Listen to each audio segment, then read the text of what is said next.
Maoist party కేంద్ర committee సభ్యుడు AOB special zonal committee కార్యదర్శి చెల్లూరి నారాయణరావు అలియాస్ సోమన్న అలియాస్ సూరన్న పోలీసుల ఎదుట లొంగిపోయాడు.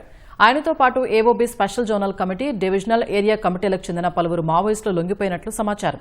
డీజీపీ హరీష్ కుమార్ గుప్తా నేడు విలేకరుల సమావేశంలో ఈ విషయాన్ని అధికారికంగా వెల్లడించనున్నారు. శ్రీకాకుళం జిల్లా వజ్రపు కొత్తూరు మండలం బాతుపురానికి చెందిన నారాయణరావు 35 ఏళ్లుగా అజ్ఞాతంలో ఉన్నారు. 1989లో పీపుల్స్ వార్లో చేరిన నారాయణరావు అంచెలంచెలుగా ఎదిగారు. మిలిటరీ ఆపరేషన్స్ లో దిట్టగా గుర్తింపు పొందారు. ఏఓబీ స్పెషల్ జోనల్ కమిటీలో కీలకంగా వ్యవహరిస్తూ ఆ ప్రాంతంలో మావోయిస్టు పార్టీ ఎదుగుదలకు పనిచేశారు. గతేడాది జూన్లో అల్లూరి జిల్లాలో జరిగిన ఎన్కౌంటర్లో ఏఓబీ స్పెషల్ జోనల్ కమిటీ కార్యదర్శిగా ఉన్న గాజర్ల రవి అలియాస్ ఉదయ్ ప్రాణాలు కోల్పోయారు. ఆయన స్థానంలో చెల్లూరి నారాయణరావు బాధ్యతలు చేపట్టారు.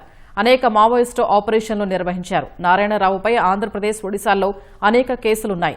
2 రాష్ట్రాల్లో అతనిపై భారీ నగదు రివార్డులున్నాయి.